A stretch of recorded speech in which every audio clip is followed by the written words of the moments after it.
Okay. ప్రియమైనటువంటి దేవుని బిడ్డలారా, పరిశుద్ధ దినము సంఘముతో కలిసి మనము ప్రభువును ఆరాధించడానికి మనకు అనుగ్రహించబడినటువంటి కృపను బట్టి ప్రభువుకు వందనాలు చెల్లిస్తూ యథావిధిగా మన జీవితంలో దైనందిన కార్యక్రమాల్లో ఒకటిగా కొనసాగుతున్నటువంటి శుక్ర శని ఆదివారాల ఈ జూన్ మీటింగ్లో విజ్ఞాపన ప్రార్థనలలోనూ సిద్ధపాటు దినమున సిద్ధపాటు కొరకు ఏర్పాటు చేయబడినటువంటి కూడికలోను పరిశుద్ధ దినమున దేవుని ఆరాధించటానికి, ఆయనకు మొరపెట్టటానికి, ఆయన స్వరాన్ని వినటానికి ఈ జూమ్ ద్వారా మనం జరిగిస్తున్నటువంటి ఈ కార్యక్రమాలు నిజంగా ఆ, ఎంతగానో మెచ్చుకోదగినటువంటివి, ఒప్పుకోవలసినటువంటివి. మంచిది ప్రియులారా, వాక్యంలోకి వెళ్దాం. సమయం కూడా కొంచెం ఎక్కువైంది, ఎక్కువసేపు నేనేం మాట్లాడను. Now it's 8:45. పోయినసారి మనము అతిశయం గురించి అనుకుంటాను మాట్లాడుకున్నాం. ఇది మన దైనందిన జీవితం. ఈరోజు కూడా ప్రభు తన తన గురించి తాను ఎలా, అసలు ఏమనుకుంటున్నాడు, మన పట్ల ఆయన కలిగి ఉన్నటువంటిది ఏంటి అసలు అన్నటువంటి విషయాలు, కొన్ని మాటలు మన జీవితంలో ఉజ్జీవం కొరకే. ఇవి ఉజ్జీవం పొందటానికే ప్రభు మాట్లాడుతూ ఉంటాడు. విశ్వాస జీవిత ప్రయాణంలో మనకు కావలసింది ఆయన కృపను బట్టి ఉజ్జీవించబడాలి. ప్రభు కొరకు జీవించటానికి అవసరమైనటువంటి హెచ్చరికలు, బుద్ధి మాటలు గ్రహించుకుని ఉజ్జీవింపబడి వాటి ద్వారా ఆయన కొరకు ఈ లోక ప్రయాణంలో మనం సాక్షులముగా జీవించటానికి, ఆయన నామాన్ని ప్రకటించటానికే ప్రభు మనల్ని ఏర్పాటు చేసుకుని ఈ లోకంలో ఉంచాడు. అది నెరవేర్చటానికి ఈ రాత్రి ప్రభు మనతో మాట్లాడుతూ ఉన్నాడు. ఆ మాటలు ఏంటి అని అంటే, కుటుంబంగా మనము ఉన్నప్పుడు పిల్లల గురించినటువంటి ప్రణాళిక తల్లిదండ్రుల తలంపులో ఉంటాయి. తల్లిదండ్రులు ఎప్పుడు కూడా పిల్లల గురించినటువంటి తలంపులు ఎంతో ఎలా ఊహిస్తారంటే, ఒక సివిల్ సర్వెంట్ పేరెంట్స్ అయితే వాళ్ళ పిల్లలు కూడా తప్పకుండా సివిల్ సర్వెంట్స్ అయి ఉండాలని, లేకపోతే అంతకంటే ఎచ్చైన స్థితిలో స్థిరపడాలని తల్లిదండ్రులుగా వారు తప్పకుండా ఆలోచన కలిగి ఉంటారు, తలంపులు కలిగి ఉంటారు. అందుకు ప్రయత్నాలు కూడా చేస్తారు. తప్పకుండా ఆ ఆ క్రమంలోనే వారిని చదువులో కొనసాగించేటట్లుగా చూసుకుంటారు వాళ్ళు. అంతేగాని వాళ్ళకంటే కింది స్థాయిలో పిల్లలు స్థిరపడాలని ఏ ఒక్క తల్లిదండ్రులు, ఈ లోకరీతిగా ప్రభు మనకు అనుగ్రహించినటువంటి తల్లిదండ్రులు ఆలోచన చెయ్యరుగాక చెయ్యరు. అందులో నీవున్నావు, నేనున్నా, మనందరం ఉన్నాం. మనం మన పిల్లల పట్ల ఉన్నతమైన తలంపులే కలిగి ఉన్నాం. ఈ లోకరీతిగా తల్లిదండ్రులమైనటువంటి మనము ఈ లోకరీతిగా ప్రభు మనకు అనుగ్రహించిన పిల్లల పట్ల ఇంత తలంపులు కలిగి ఉంటే, పరలోకమందున్నటువంటి నా తండ్రి నీ కొరకు నా కొరకు ప్రాణం పెట్టి విలువ చెల్లించి కొన్నటువంటి తండ్రి ఇంకెంత ఆలోచనలు కలిగి ఉంటాడు. ఆ ఆలోచనలు ఏంటి, ఎందుకు ఆయన అలా ఆలోచన కలిగి ఉన్నాడు అన్నటువంటి విషయాలు జ్ఞాపకం చేసుకోవటానికి యెషయా గ్రంథంలో నుంచి ఒక మాట జ్ఞాపకం చేసుకుందాం. ప్రభువు తలంపులు మన జీవితం పట్ల ఏంటి, మన తలంపులు మన జీవితం పట్ల ఏంటి, ఇది తెలిస్తే మనం ఎలా జీవించాలో మనకే అర్థమవుతుంది.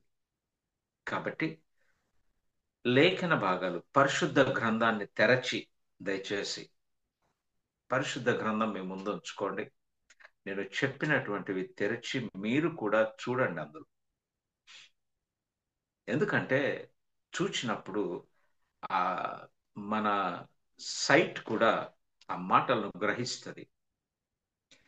నాతో ప్రభు ఏం మాట్లాడి మీ ద్వారా అంటే నా ద్వారా మీతో మాట్లాడుతున్నాడో మీరు వాటిని చూచినప్పుడు ఆ మాటల ద్వారా మీతో కూడా ప్రభు మాట్లాడతాడు మరి ఒక విధంగా. ఈ రెండిటిని నువ్వు బేరేజు వేసుకొని ఎస్ ఇది కరెక్టేనా, ఇది కరెక్టే, ఇది కరెక్ట్ కాదా, ఇది కరెక్ట్ కాదా, ఇప్పుడు నేను ఏ రీతిగా నడవాలి అన్నటువంటిది మనకు అర్థమవుతుంది. కాబట్టి యెషయా గ్రంథము 55వ అధ్యాయంలో 9వ వచనం 8వ వచనంలో ఒక మాట ఉంది. ఆ ఒక మాటను మనం జ్ఞాపకం చేసుకుందాం. యెషయా గ్రంథం 55వ అధ్యాయము 8వ వచనము 3 లైన్లు ఉన్నాయి. మూడవది ఇది యెహోవా వాక్కు అంటాడు. కానీ మిగతా పైన ఉన్నటువంటి ఆ 2 వాక్యాలే ప్రధానమైనటువంటి ఏంటి అనంటే నా తలంపులు మీ తలంపుల వంటివి కావు అని అంటాడు. గమనిద్దాం ప్రియులారా, దేవాది దేవుడు మాట్లాడుతున్నటువంటి మాట ఇది యెహోవా వాక్కు. ఆయన సెలవిచ్చినటువంటి మాట, ఆయన నీకు నాకు బయలుపరుస్తూ ఉన్నటువంటి మాట ఏంటి అనంటే నా తలంపులు, నా అని ఎవరంటున్నారు? యెహోవా మాట్లాడుతున్నాడు. యెహోవా ఏం చెప్తున్నాడంటే యెహోవానైన నేను నీ పట్ల నా తలంపులు మీరు ఏ రీతిగా ఆలోచిస్తున్నారో అవి కావు, అలా ఉండవు. ఉదాహరణగా ఇప్పుడు నాకు ఒక 1000 రూపాయలు అవసరం ఉంది. నేను ఎంతసేపు ఆ 1000 రూపాయల కొరకే మొరపెట్టుకుంటా, లేకపోతే ఆ దాని గురించే నేను ఆలోచన చేస్తూ దాని గురించే నా నేను మనిషిని. ప్రభు బలము తెలుసు, ప్రభు శక్తి తెలుసు, ప్రభు కృప తెలుసు, ప్రభు సామర్థ్యమును ఎరిగినటువంటి వాడను. కానీ అవసరం వస్తే ఆ అంత చిన్న అవసరం గురించే నేను ఆలోచన చేస్తాను. ఆ చిన్న అవసరం గురించే నేను ప్రార్థనలో మొరపెట్టి ఏడుస్తాను. ప్రభువా ఇస్తావా లేదా? నాకు 1000 రూపాయలు అవసరం ఉన్నాయి, ఇస్తావా లేదా అంటే, అరే ఆయన అంటాడు, ఏం తలంపులు మీవి? నువ్వు ఈ 1000 రూపాయల గురించి ఆలోచిస్తున్నావు, నేను నీకు ఉన్నతమైనటువంటిది ఇవ్వాలని ఆశపడుతున్నానే. ఇప్పుడు నువ్వు కోరుకున్నావు, నువ్వు అడిగిందే నేను ఇస్తాను కదా. నా తలంపులకు వదిలిపెట్టేసేయండి. నా ఆలోచనలు ఏవైతే నీ పట్ల కలిగి ఉన్నానో వాటిని వదిలిపెట్టేసేయండి. ఈ లీస్ట్ బాధ, ఈ లోకంలో మీరు ఏదైనా అవసరం ఉందంటే అస్సలు అస్సలు గాక అస్సలు కేర్ చేయకండి, ఆలోచన చేయకండి. ఎందుకంటే మీ ఆలోచనలు ఇంత మట్టుకే, నా ఆలోచనలు అంత మట్టుకు. ఇప్పుడు చెప్దాం, ఎవరి ఆలోచనలు జీవితం పట్ల, నా జీవితం పట్ల ఉన్నతమైనటువంటివి ఆయనే చెబుతూ ఉన్నాడు. ఆయనే చెబుతున్నాడండి, నేను కాదు. 9వ వచనంలో చెబుతాడు. ఏమంటాడంటే నా తలంపులు మీ తలంపుల వంటివి కావు. ఎందుకంటే 9వ వచనంలో ఏమంటాడంటే ఆకాశములు, మధ్యాకాశము, పై ఆకాశం, మూడో ఆకాశం, ఈ ఆకాశాలన్నీ నీకు కనిపిస్తున్న ఒక ఆకాశమే చూసావు. అక్కడ ప్లూరల్లో మాట్లాడుతున్నాడు. ఆకాశములు ఉన్నాయి. ఈ ఆకాశములు భూమికి పైన ఎంత ఎత్తుగా ఉన్నాయో ఒకదాని కొలతనే నీకు నాకు తెలుసు. ఆ ఆకాశాల ఎత్తు ఎంతో తెలియదు. ఆకాశములు భూమికి పైన, జాగ్రత్తగా గమనించండి. నీవు ఈ లోకంలో ఉన్నావు, ఈ లోక రీతిగానే నీ ఆలోచనలు ఉంటూ ఉన్నాయి. కానీ ఆకాశంలో ఉన్న నేను ఆకాశములకు ఎంత ఎత్తుగా ఉన్నాయో, ఎంత ఎత్తుగా ఉన్నాయో నీ ఆలోచనల కంటే నా ఆలోచనలు అంత ఎత్తుగా ఉంటాయి. హ్మ్. ఏ ఏం చెప్తాం చెప్పండి? తెలీదా దీని గురించి? తెలుసు. తెలిసి కూడా నేను అంటున్నానని ఎవరూ కూడా బాధపడకండి. నెగిటివ్గా ఎవరు ఆలోచన చేయకండి. ఇది ప్రభు మాటలు. ఎందుకు నీ జీవితం గురించి నువ్వు ఆలోచన చేస్తావు? నా జీవితం ఇంతే అని అనుకుంటుంటాం ఎందుకు? నా రోగం ఇంతే అని అనుకుంటా ఉంటాం ఎందుకు? నేను ఏమీ చేయలేను, నేను పాటలు పాడలేను, నేను ప్రభు కొరకు ఏమీ చేయలేను అని ఎందుకు అనుకుంటావు? నీకేదో ఇచ్చింటాడు. అది ఎలాంటిది ఇచ్చింటాడంటే ఉన్నతమైనటువంటిదే ఇచ్చాడు. నీవది గ్రహిస్తలేవు. అది గ్రహించకుండా I'm fit for nothing, I'm fit for nothing, నేను ఏమిటికి కాదు. నీ జీవితము, నీ తలంపులు, నీ ఆలోచనలు, నీ క్రియలు, నీ సమస్తము ఈ భూలోకంలో గురించే ఆలోచన చేస్తూ ఉంటావు. దయచేసి ప్రభు వదిలిపెట్టేయండి.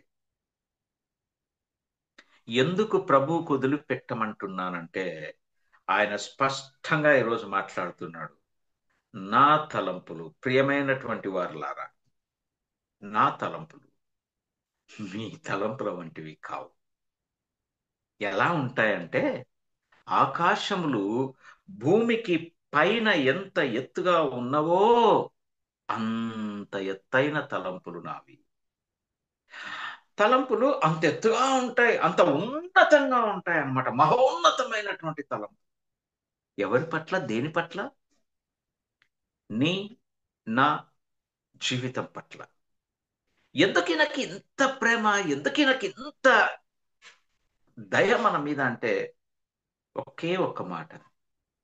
ఆయన నిన్ను నన్ను ప్రేమిస్తున్నాడు. దేవుడు నిన్ను నన్ను ప్రేమించి తన కుమారుణ్ణి లోకానికి మానవునిగా పంపించాడు. ఆ మానవుడు ఆయన కుమారుడైనటువంటి యేసుక్రీస్తు ఇంకెంత నిన్ను నన్ను ప్రేమించాడంటే నీ నా జీవితం కొరకు ప్రాణము పెట్టునంతగా ప్రేమించాడు. Praise the Lord. ఎంత ప్రేమించాడు? ఆయన ఆలోచనలు ఎంత ఉన్నతమైనటువంటివి. తన కుమారుణ్ణి దరిద్రునిగా ఈ లోకానికి పంపించేంత ఉన్నతమైనటువంటి తలంపులు. కుమారుణ్ణి అలాగే దరిద్రతలో పెట్టాడా? లేదే. ఆజ్ఞ ఇచ్చి తిరిగి మరణాన్ని జయించి లేచే శక్తినిచ్చాడు, లేపాడు. అంత ఉన్నతమైంది. ఇదే నా స్థితి అనుకోకండి. ఆ ఇది కాదు మన స్థితి, ఇది కాదు మన పౌరసత్వం, ఇది కాదు మన జీవితం, ఇది ఏదీ కాదు మనది. ఆయన తలంపులు ఎంతో ఉన్నతంగా ఉండి దాని గురించి ఆయన ప్రణాళిక చేశాడు. అక్కడ మనం అందుకే ఆ 8వ వచనంలో 2వ భాగంలో ఏమంటాడంటే నా త్రోవలు సారీ మీ త్రోవలు నా త్రోవల వంటివి కావు. అమ్మా, అయ్యా, వినొచ్చున్న నీవు నేను మాట్లాడుతున్నటువంటి ఒక్క క్షణం ఇక్కడ ఆలోచన చేద్దాం. మీ త్రోవలు, మీరు ఏ త్రోవలో అయితే నడవాలని ఆశపడుతూ ఉన్నారో, మీరు ఏ త్రోవలో అయితే మీ జీవితాన్ని కొనసాగించాలని ప్రణాళికలు చేసుకుంటూ ఉన్నారో అవి మీ త్రోవలు.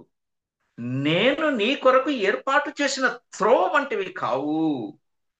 నేను ఆల్రెడీ డిజైన్డ్ నీ జీవితం కొరకు మార్గాన్ని సిద్ధపరిచాను, నీ ముందు ఉంచాను, నువ్వు చూడటం లేదు. రక్షణ నీ కొరకు సిద్ధపరిచాను, నువ్వు గ్రహించటం లేదు. నిత్య రాజ్యంలో నీ కొరకు స్థానాన్ని స్థిరపరిచాను, నువ్వు గమనించటం లేదు. నేను నీతో మాట్లాడుతూనే ఉన్నాను, నువ్వు ఒప్పుకుంటలేవు. అరే నా తలంపులు నీ తలంపుల వంటివి కావు. మీ త్రోవలు నా త్రోవల వంటివి కావు. నీవు ప్రయాణం చేసేది ఈ లోకరీతి మార్గాల్లో. నేను నీ జీవితం గురించినటువంటి మార్గాలు ఎంతో ఉన్నతంగా చేసినటువంటివి. అది గమనించండి. ఈ రాత్రి అదే అంటున్నాడు. దీన్ని గమనించాలి మనం. మీ త్రోవలు నా త్రోవల వంటివి కావు. 9వ వచనం రెండవ భాగంలో మీ మార్గములు, మీరు ఏ మార్గం అయితే నీ జీవితం గురించి నీవు ఆలోచన చేసుకుంటూ ఉన్నావో,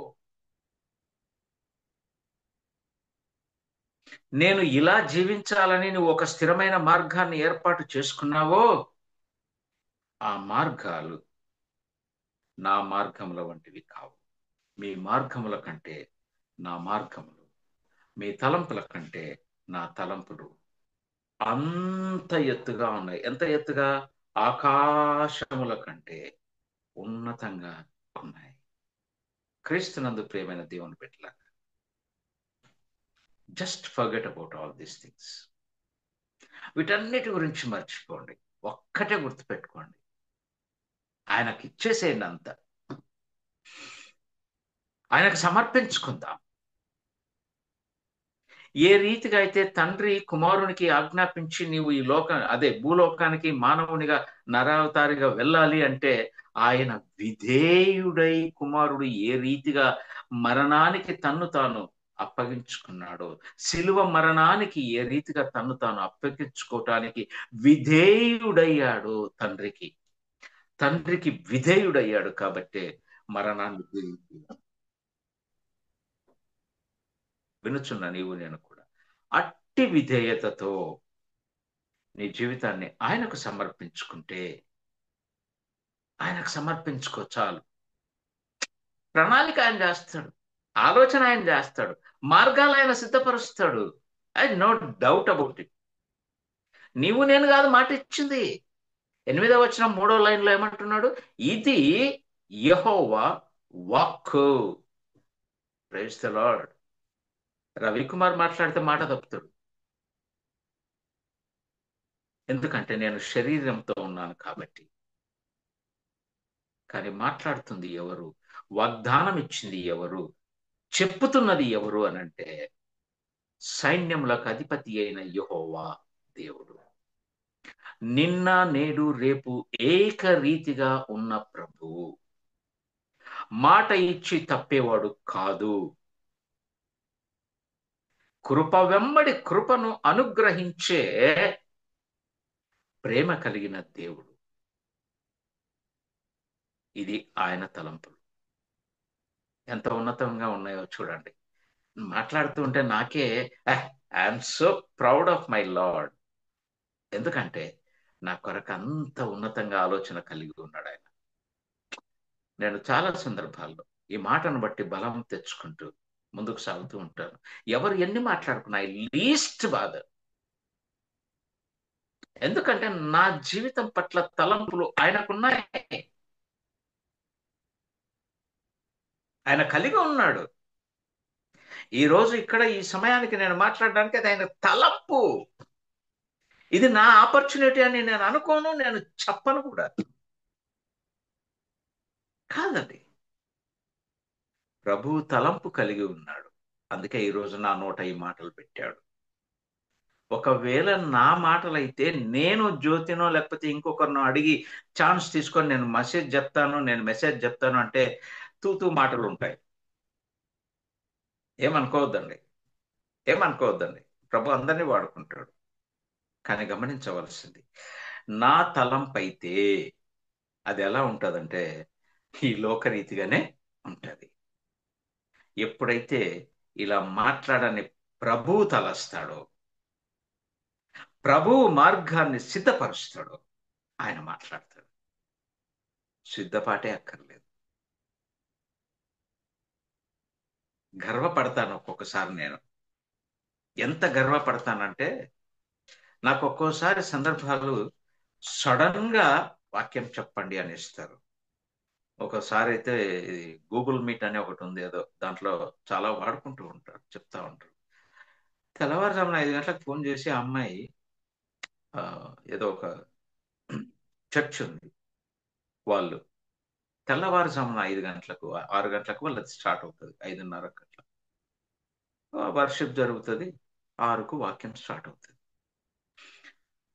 ఫోన్ చేసింది అంటే ఆల్రెడీ ఎవరో మాట ఇచ్చారు, జాయిన్ అవ్వాలి, కాలేదు, ఫోన్ చేస్తే ఎత్తట్లేదు.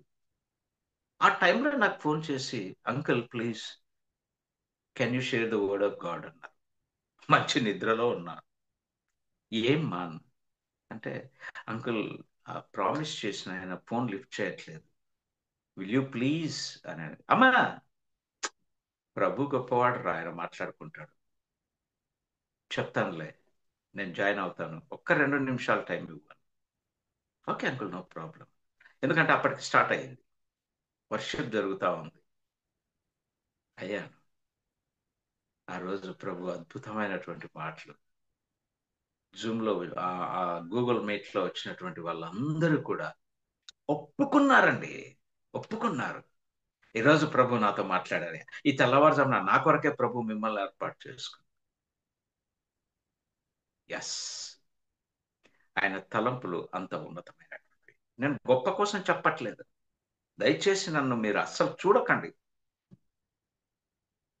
నాలో ఆయన స్వరాన్ని వినటానికి గమనించండి, అప్పుడు ప్రభు మీకుతో మాట్లాడతారు.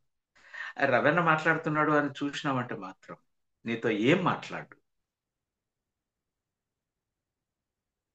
మాట్లాడుతున్న స్వరం ఎవరిది అని అంటే ప్రభువుది. ఈ తలంపు ఎవరిది అని అంటే ప్రభువుది. ఈ మార్గం ఎవరిది అంటే ప్రభువుది. ఈ సమయం కూడా ప్రభువుదే. ఆయన ఎంతో ఉన్నతంగా ఆలోచన చేస్తాడు. దేవుడు ఇలా తలస్తాడు. ఒకసారి మనము ఆది కాండంలో ఒకరిని జ్ఞాపకం చేసుకుందాం. మనుషులు కదా, నువ్వు నేను కూడా మనుషులంగా ఉన్నాం కాబట్టి అక్కడ అబో వాళ్ళు మరీ నీ నాకంటే ఎక్కువ ఆలోచన కలిగినటువంటి వాళ్ళు, వాళ్ళ జీవితం గురించి ఏంటి అని అంటే ఆది కాండం 11వ అధ్యాయంలో మొదటి వచనం నుంచి 2-3 మాటలు మనం జ్ఞాపకం చేసుకొని తర్వాత లోపలికి వెళ్దాం. ఏమంటాడు అక్కడ అంటే ఆది కాండం 11వ అధ్యాయం మొదటి వచనంలో, భూమి యందంతటా. ఇప్పుడు మానవుడు ఎక్కడ జీవిస్తూ ఉన్నాడు? భూమి మీద జీవిస్తూ ఉన్నాడు. దానికి కారణం ఏంటి? ఆది కాండంలో ఉన్నాం మనం. దానికి కారణం ఏంటి? ఆజ్ఞ అతిక్రమించటం. ఆది మానవుడైనటువంటి ఆదాము దేవుడు ఇచ్చినటువంటి ఆ ఆజ్ఞను అతిక్రమించి పాపం చేయటం వలన భూమి నేల శపించబడి, ఆ శపించబడిన నేల మీదకి ఆది మానవుడైనటువంటి ఆదామును పడద్రోశాడు. అక్కడే బతుకపా అన్నాడు అని వదిలిపెట్టాడు. అబ్బలేదు, తోడుగానే ఉన్నాడు, ఆయన నడిపిస్తూనే ఉన్నాడు. అప్పటి వరకు ఎక్కడున్నాడు? ఇదే ఆదాము ఆది మానవుడు అని అంటే ప్రభుతో సహవాసంలో ఉన్నాడు. ఎలా జీవిస్తున్నాడు? ఆది కాండం మొదటి అధ్యాయంలో మనం ధ్యానం చేస్తే అబ్బో, సృష్టి ఆరంభము, సృష్టి క్రమము, ఏర్పాటు చేయబడినటువంటి క్రమము, ఆ క్రమములో ఆదాము, ఆది మానవుడైనటువంటి ఆదాము ఏ దినాన సృష్టించబడ్డాడు? ఆ దానికి ముందేం జరిగింది? సృష్టి మొత్తం జరిగింది. సృష్టి మొత్తాన్ని చేస్తూ ప్రభువు ప్రతి పారాగ్రాఫ్ లో చివర పలికినటువంటి మాట ఏంటి అని అంటే, అది మంచిదని దేవుడు చూచెను. ఏమి 10వ వచనం, దేవుడు ఆరిన నేలకు భూమి అని పేరు పెట్టెను, జలరాశికి ఆయన సముద్రములని పేరు పెట్టెను, అది మంచిదని దేవుడు చూచెను. దేవదూతలకు ఆజ్ఞాపించలేకపోయి చూసిరండి ఎలా ఉందో నేను చేసిందల్లా.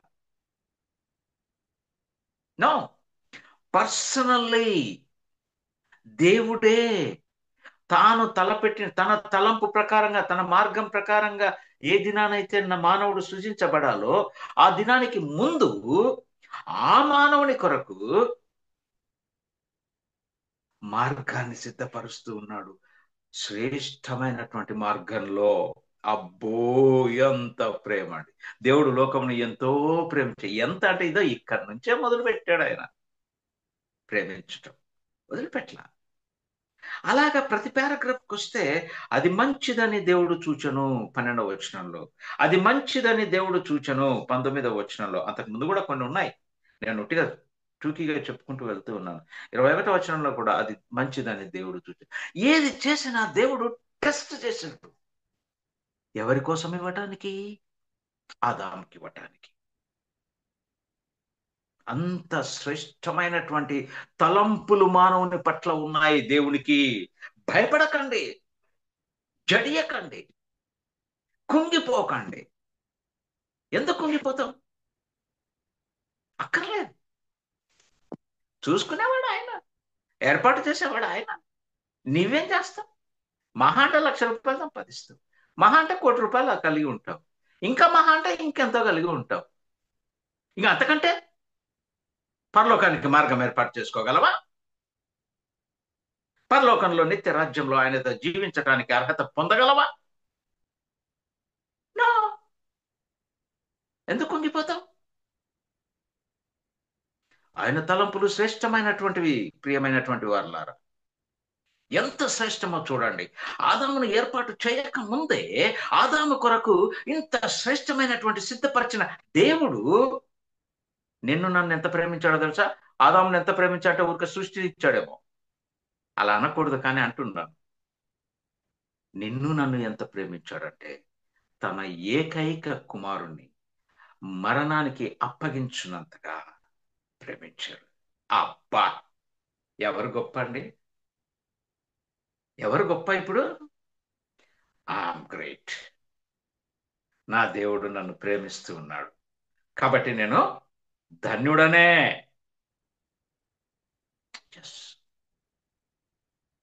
ధన్యుడనే. అంత శ్రేష్టమైనటువంటివి చేసి ఆయన ఒక ఆజ్ఞ ఇచ్చాడు.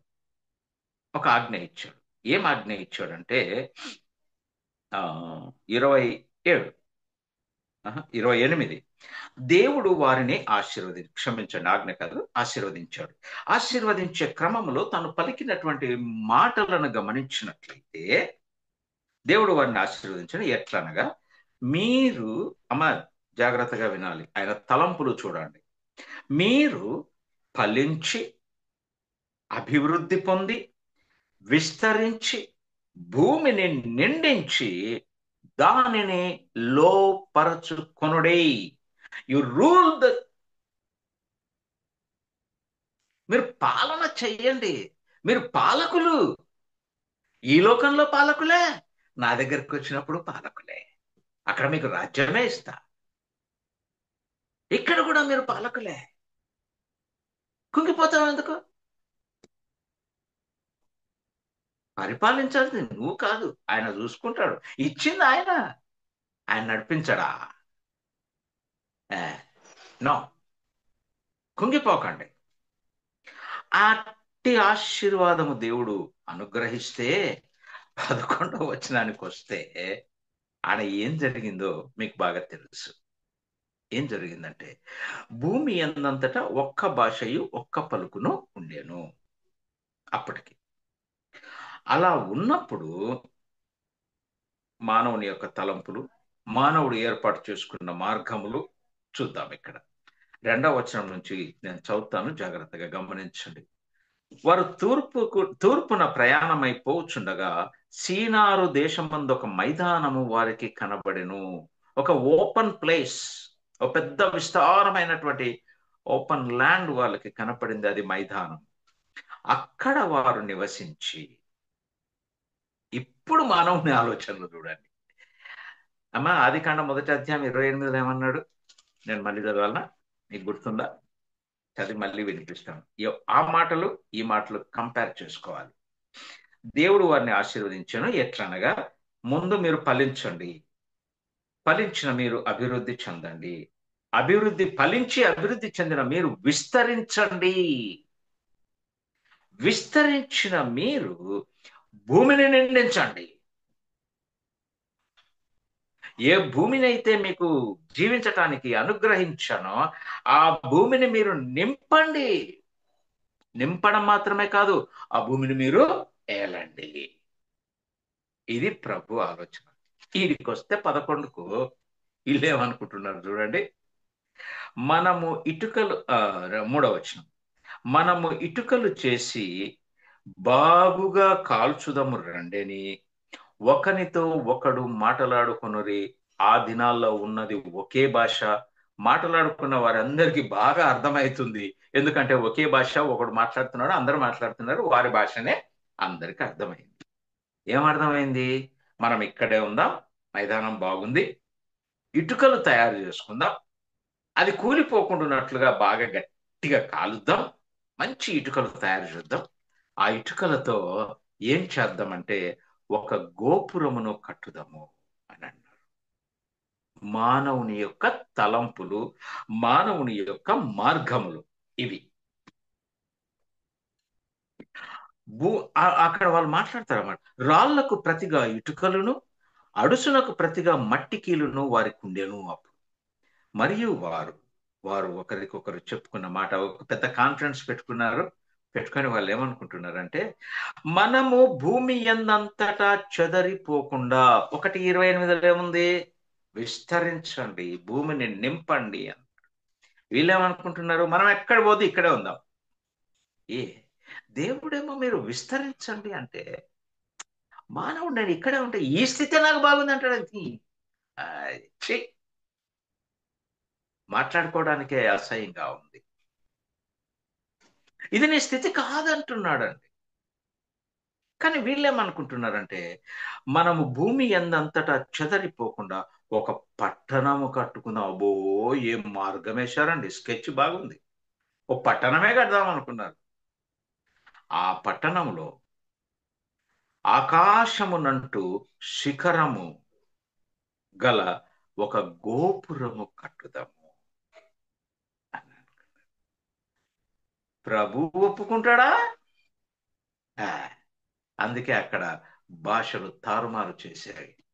గోపురాన్ని మధ్యలో ఆపేశాడు, విస్తరింపచేశాడు. ఆయన అడ్డుకుంటే నీకు నాకు సాధ్యం కాదు.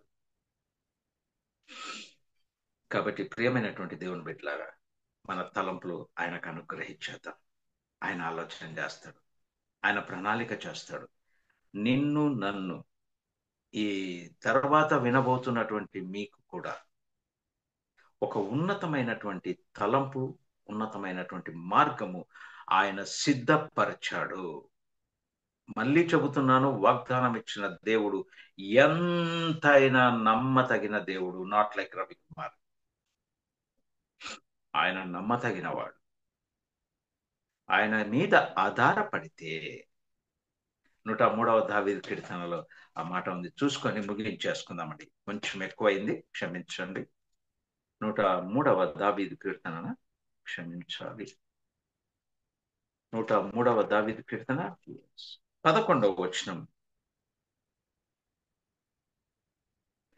భూమి కంటే ఆకాశము ఎంత ఉన్నతముగా ఉన్నదో, ఆయన యందు భయభక్తులు కలవారి ఎడల ఆయన కృప అంత అధికముగా ఉంది. నీకేం కావాలి?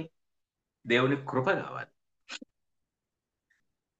నువ్వు కావలసినట్టు, నువ్వు కోరుకునేది ఏంటి అనంటే దేవుని కృప. నువ్వు కోరుకోవలసింది ఏంటి అనంటే దేవుని కృప.